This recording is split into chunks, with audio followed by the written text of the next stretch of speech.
Hello，大家好，歡迎返嚟聽書有賞，我係秘書。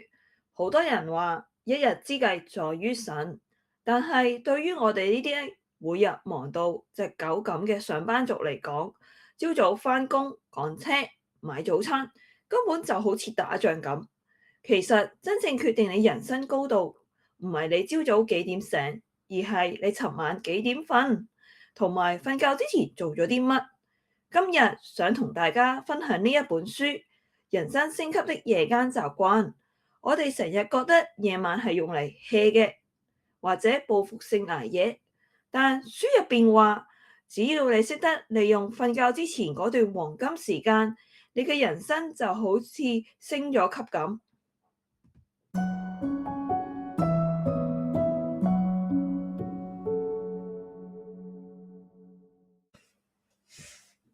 大家有冇試過朝早一返到公司，見到沓山咁高嘅 workload，個人即刻灰晒，唔知喺邊度開始做起？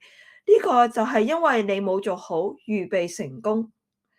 書入邊嘅建議，我哋夜晚要做一個預備動作。舉個簡單例子咯，唔好諗住聽朝先諗下着咩衫、帶咩文件。秘書我就會通常喺前一晚執好個袋，甚至連聽朝想飲嗰隻咖啡都會擺定喺台。點解要咁做啊？因為我哋每一個人嘅每日嘅意志力都係有限嘅。如果你朝早一瞓醒就要做十幾個決定，着咩衫啊，食咩啊，坐邊架車啊，未返到公司，你個腦已經低電量啦。將呢啲瑣碎嘅事前一晚搞掂，留返清醒嘅意志力去應付聽日最重要嘅抉擇，呢個叫做預定成功。好多上班族收工返到屋企，個腦仲不停喺度 loop 緊老細鬧人嗰句說話，或者邊個同事錫我，咁樣呢，帶住啲負面情緒去瞓，其實係一種慢性嘅自殺。書入邊教咗大家一個1分鐘嘅心理大掃除，臨瞓之前寫低3件令你覺得好好彩或者感恩嘅小事。秘書實測，其實都唔使寫啲咩大嘢嘅，可以寫低今日茶幾杯奶茶真係好正啊！返到屋企坐車嗰程咁啱又有位坐，我今日可以準時收工啊！呢個動作其實係幫你個腦清晒啲唔好嘅嘢。當你個腦專注喺正能量嘅小事，你嘅潛意識就會由呢個壓力模式切換咗去修復嘅模式。聽日醒返嘅時候，就會真正有一種煥然一新嘅感覺。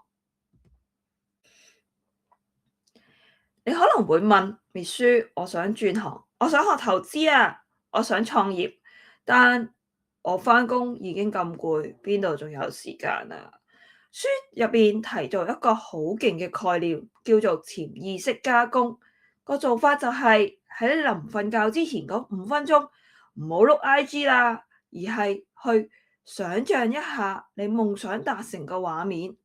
舉一個簡單嘅例子咯，如果你想升職做經理，你唔好諗我想升職，而係要想像你坐喺一間獨立嘅大房，對住同事講呢個 project 大家做得好好啊，辛苦晒啦！呢個咁真實嘅畫面感，個原理就係當你半夢半醒嗰陣，意識同潛意識嘅大門係打開㗎，呢個時候入藥就最有效㗎啦。你個腦會喺你瞓緊覺7至8個鐘入邊，自動幫你揾方法去達成呢一個目標。如果你想聽日返工順利，你唔係靠到時睇下點咯，而係你要前一晚喺個腦入邊做預演。舉個實用方法俾你啦，寫低聽日最重要嘅 top 3個任務。列書有個小貼士，最好用 if 頂呢個邏輯。if 即係如果我聽朝9點返到公司，頂我第一件事就係搞掂份 report，email 都唔會開住噶啦。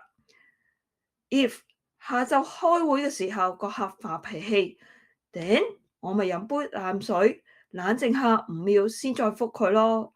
個效果就係咁樣做，你就喺度編寫緊你自己嘅人生劇本。聽日遇到問題，你唔係反應，而係回應，一切都好似掌握之中。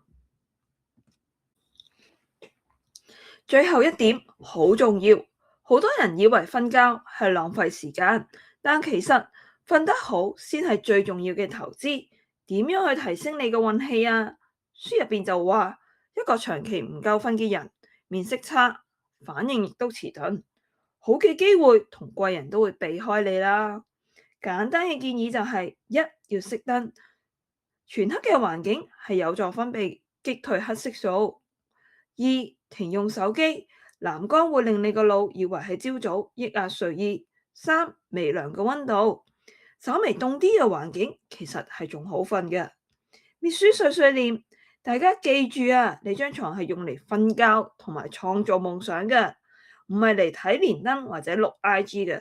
瞓得好，你個人自然就醒神，好運自然都會嚟揾你啦。好啦，今日同大家分享咗人生適合的夜間習慣入邊嘅5個重點：一、執好行李，諗定着咩衫，留翻啲意志力俾聽朝；二、寫低3件好事，清走心靈垃圾；三、想象下夢想達成嘅畫面，利用潛意識去工作；四、定好聽日嘅 top 3，編寫成功嘅劇本；五、放下手機，好好瞓一覺，提升運氣。其實人生嘅改變唔需要驚天動地，只要由今晚開始，早15分鐘，放低部手機，做呢幾件小事，你就會發現你嘅人生已經開始慢慢升級。多謝大家收聽聽書有賞。如果你覺得今日嘅內容幫到你，記得訂閱我哋同埋 share 呢一集俾你嗰個成日捱夜又或者成日返工話好辛苦嘅朋友。我係滅書，希望你今晚有個好夢啊！我哋下集再見，拜拜。